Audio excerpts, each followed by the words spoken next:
ඊළඟ කොටසේ සතහන් ලිවීම කියලා තමයි මාතෘකාව තියෙන්නේ. සාමාන්‍ය O level paper එකේදී ලකුණු 5ක් හම්බ වෙන ප්‍රශ්නය. අපි බලමු මේක ප්‍රසන්ටේෂන්ස් ආකාරයෙන් කොහොමද ඉදිරියට කරගෙන යන්න කියලා. අද ඉගෙන ගන්න ළමයි notes writing. notes writing කියන්නේ සටහන් ලිවීම කියන පාඩම. මේක සාමාන්‍යයෙන් ලකුණු 5ක ප්‍රශ්නයක් O level paper එකේදී එන්න පුළුවන්. සාමාන්‍ය සටහන් ලියනකොට පොඩි කරුණු කිහිපයක් ළමයි මතක තියාගන්න ඕනේ. notes writing කියලා කිව්වහම මෙතන ප්‍රධාන කොටස් තුනක් තියෙනවා. ඒවා ළමයි මතක තියාගන්න ඕනේ. ප්‍රසන්ටේෂන් එකේ ළමයිට බලන්න පුළුවන්. සටහන් වල ප්‍රධාන කොටස් තුනක් දැකිය හැක කියලා දීලා තිනවා. එකක් තමයි ආමන්ත්‍රණය. අංක 1 ආමන්ත්‍රණය. මේකට ඉංග්‍රීසියෙන් කියනවා salutation කියලා. salutation. එතකොට note writing වල ප්‍රධාන කොටසක් තමයි ආමන්ත්‍රණය කියලා කියන්නේ. ඊට පස්සේ අංක 2 අන්තර්ගත කරුණු. මේකට කියනවා content කියලා.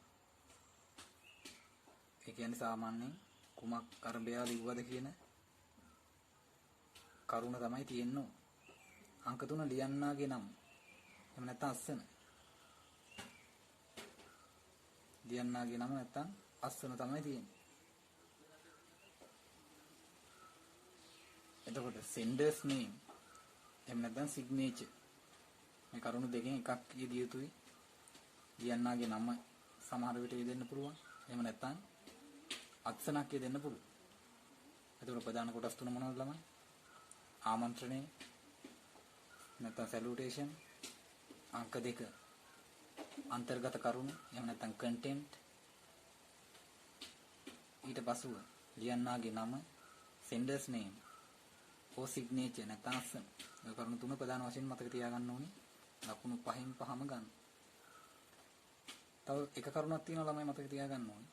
මේවා සාමාන්‍යයෙන් භාවිතා කරන්නේ මේ notes නැත්නම් සටහන්. නීතිමය නැත්නම් රාජකාරී අවශ්‍යතාව සඳහා නෙමෙයි. බොහෝ දුරට භාවිත කරන පෞද්ගලික අවශ්‍යතාව සඳහා.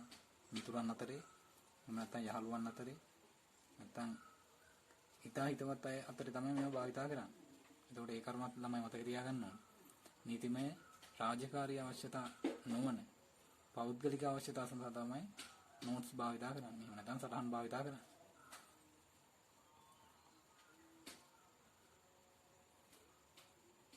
මෙතන පෙන්වලා තියෙන සටහනක ආකෘතියක් නැත්නම් ස්ට්‍රක්චර් එකක් note එකක. මුලින්ම තියෙනවා salutation නැත්නම් ආමන්ත්‍රණය. ආමන්ත්‍රණයට පසුව අනිවාර්යයෙන් දෙන්න ඕනි විරාම ලක්ෂණේ කමා කියන අර්ථය නැත්නම් ක්‍රමා කියන ලක්ෂණය තියෙන්න ඕනේ. එතකොට සාරා කියලා ලියලා කමාව දාලා තියෙනවා. ඊට පස්සේ අවසානයේට බලන්න පුළුවන් netu කියලා තියෙනවා. netu කියලා තියෙන්නේ මෙතන ලියන්නාගේ නම. ලියන්නාගේ නම නැත්නම් අස්සන වෙන්නත් පුළුවන් netu කියලා. මේ විදිහටම අස්සන ගන්නවා වගේත් පුළුවන් නම්. හරි. එතකොට කරුණු දෙකක් හරි. ඊට පස්සේ content එක තියෙනවා අන්තර්ගත කරුණු. පේලි 4කින් විතර සමන්විත වෙලා. අපි බලමු note එකේ කොහොමද කොටස තියෙන්නේ කියලා. I couldn't come to school. මට බැරි වුණා. past tense තියෙන්නේ couldn't කියලා. come to school කියන පාසලට එන්න බැරි වුණා. today කියන අද. Please send me your English notebook with Madhu. කරුණාකරලා එවන්න මට ඉංග්‍රීසි සටහන් පොත මදු අතේ කියලා තමයි කියන්නේ. I will return on Monday. මම සඳුදා ආපසු දෙන්නම් කියලා කියන්නේ. එතකොට කරුණු ප්‍රධාන වශයෙන් 3ක් තියෙනවා. ආමන්ත්‍රණය complete වෙලා තියෙනවා. content එක සම්පූර්ණ වෙලා තියෙනවා. sender's name or signature complete වෙලා තියෙනවා. එතකොට සම්පූර්ණ සටහනක් තමයි මේ තියෙන්නේ. මේක භාවිතා කරලා තියෙන්නේ personal ආකාරයෙන් නැත්නම් පෞද්ගලික ආකාරයෙන් මේ වගේ සටහනක ලකුණු 5ම ලබා ගන්න නම් salutation complete වෙන්න ඕනේ. අග කමා අනිවාර්යෙන් තියෙන්න ඕනේ. ඊට පස්සේ content එක ගැළපෙන අයුරින් තියෙන්න ඕනේ. ඊට පස්සේ අවසානයේදී sender's name නැත්නම් යවන්නාගේ නම සහ අත්සන එහෙම නැත්නම් යවන්නාගේ නම හෝ අත්සන තියෙන්න. එතකොට සම්පූර්ණ ලකුණු 5 ලබා ගැනීම හැකියාව තියෙනවා. අපි බලමු දැන් නෝට් නැත්නම් සටහන් මූලික කරගෙන WH ප්‍රශ්න වලට කොහොමද උත්තර ලියන්නේ කියලා.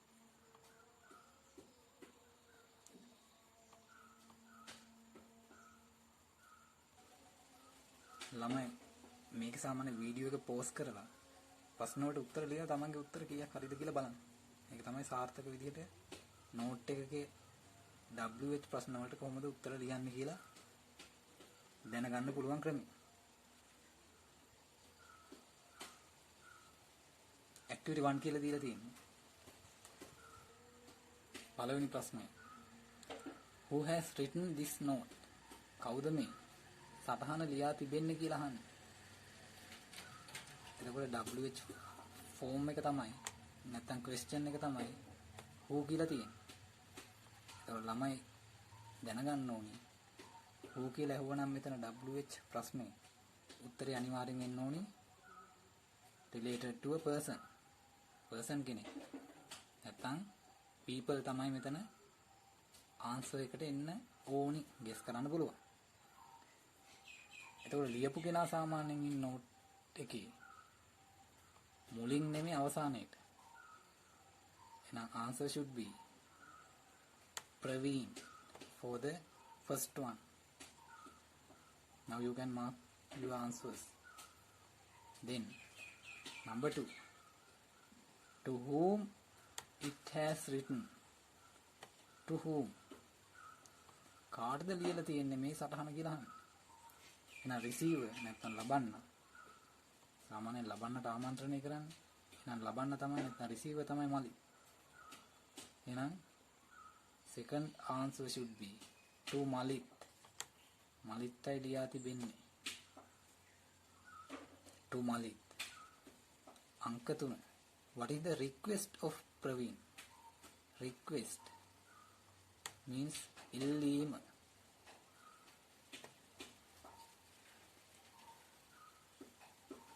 මොකද්ද මේකේ තියෙන ඉල්ලීම කියලා අහන්නේ. එහෙනම් අපිට කියන්න පුළුවන්.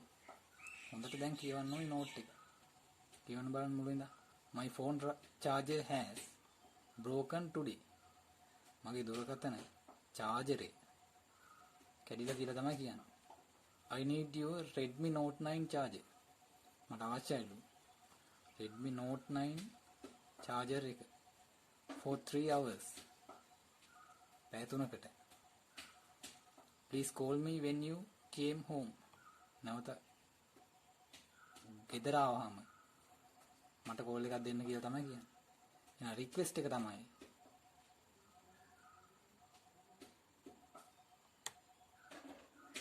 need. මෙතන your තියෙන්නේ. your වෙනස් කරන්න ඕනේ අපි. need his. your his වෙන්න ඕනේ. Redmi Note 9 charger for 3 hours. පැය 3කටයි අවශ්‍ය වෙන්නේ. completed answer එක තමයි he needs. නැත්තම් අපිට මෙතන දාන්න පුළුවන් Praveen needs his නැත්තම් Malik's Redmi Note 9 charger for 3 hours. අංක 4. Mention the brand of his mobile. Mobile කියන්නේ සාමාන්‍යයෙන් ජංගම දුරකථනයේ. බ්‍රෑන්ඩ් එක කියන්නේ සාමාන්‍යයෙන් වර්ගය.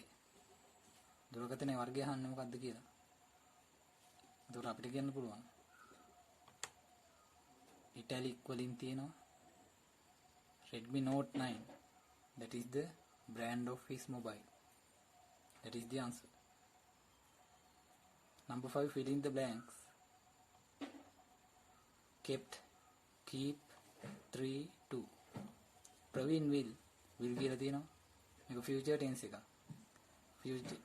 future tense නම් මෙතන අපි දැනගන්න ඕනේ. present tense එකක් තමයි වෙන්න ඕනේ verb එක. එහෙනම් Praveen will අපිට දාන්න බෑ මෙතන verbs වලින් kept දාන්න බෑ past tense. එහෙනම් තබා ගනිවි කියලා කියන්න පුළුවන්. will form එකත් එක්ක keep පමණයි යෙදෙන්නේ මෙතනදී. එහෙනම් ප්‍රවීන් will keep.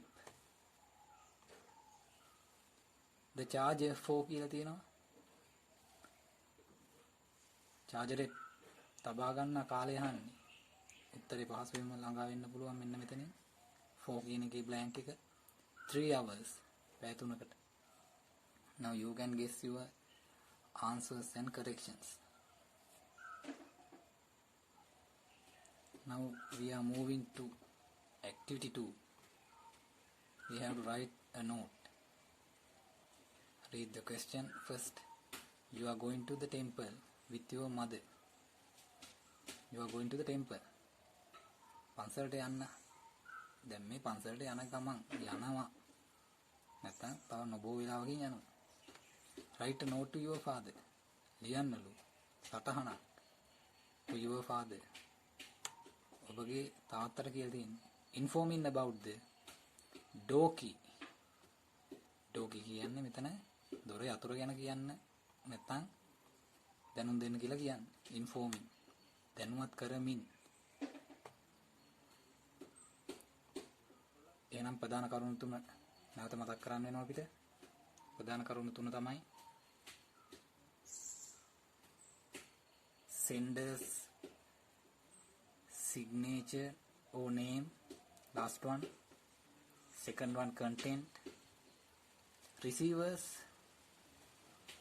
name. කරුණු තුන මතක් කරන්න ඕනේ. ඊට පස්සේ අදාළ content එකක් තියෙන්න ඕනේ. මෙතන purpose එක තමයි නැත්තම් content එකට එන්න ඕනේ. Informing about the door key.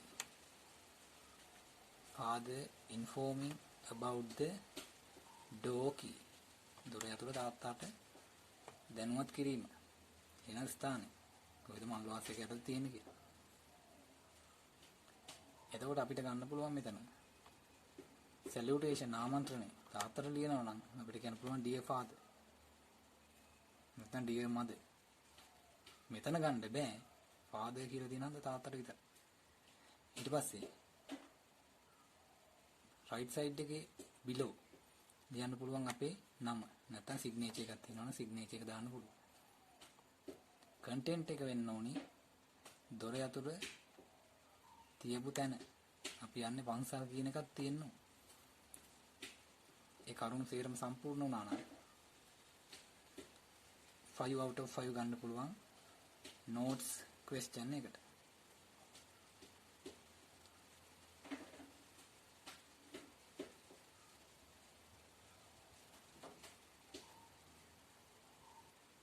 Activity 3, last activity.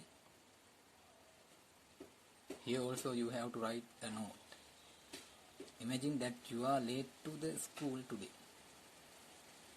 පාසලට පරක්කු වෙලා. Also we're too busy.